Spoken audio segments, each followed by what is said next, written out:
Well, we're downtown here at Cyrano's Playhouse, and as many of you probably know, I have a long history with Jerry and Sandy Harper that started this theater company. And it remains one of my favorite theaters on the whole planet. And there's some real fun news coming up here now because Teresa K. Pond, who happens to be one of my favorite directors, has come back to town, and she's taking over as the producing artistic director at Cyrano's.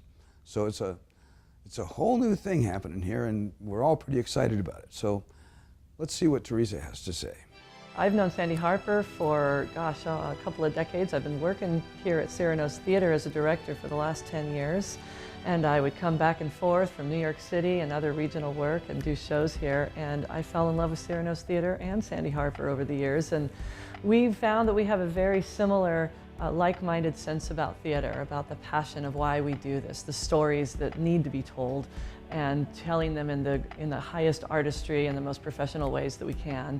And so as I started looking at resettling here in Anchorage, my hometown, back full-time, Sandy and I started talking about Cyrano's Theater, and she was getting ready to step back and looking for the right person to step in, and we made a good match. This year is going to be me learning the ropes of producing at Cyrano's and executing all of these shows and making sure that we have wonderful, wonderful events and honoring Sandy Harper. I came up with the phrase Sandy Harper's Legacy Season because this is her legacy. This is the 24th year of Cyrano's Theater, and she's chosen these shows. These are her final show choices, and I'm so excited for us to show Anchorage, kind of her final season of stories that she wants to see shown. And as always, they are filled with a wonderful variety of types of stories, of tone, of new work, world premieres, classic works, all mixed together for a wonderful season. Thank you to Anchorage, and thank you to Sandy and to Cyrano's Theater. I feel really privileged to be stepping in to run this company, and I plan to honor the traditions and the vision of Cyrano's and to expand that vision and move forward in new and exciting ways that we haven't even discovered yet.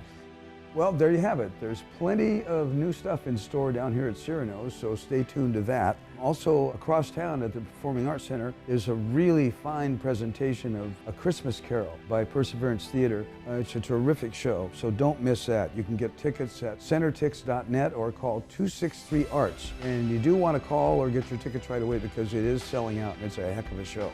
There's so much stuff going on around town here for the holiday season, and New Year's coming up. A good way to find out about that stuff is to go to the Visit Anchorage site. They've got all the good news about what's happening in town, and you can go to anchorage.net/events, and that'll tell you what's going on around town. Well, that about wraps it up for Your Entertainment Link this week. We're only going to be on the air one more time this year with Your Entertainment Link, so be sure and tune in next week on New Year's Eve. And we're going to have a rundown of what you can expect for the new year in Anchorage, Alaska. And until then, as usual, I'm Ron Holmstrom, and I'll see you around at all the fun stuff.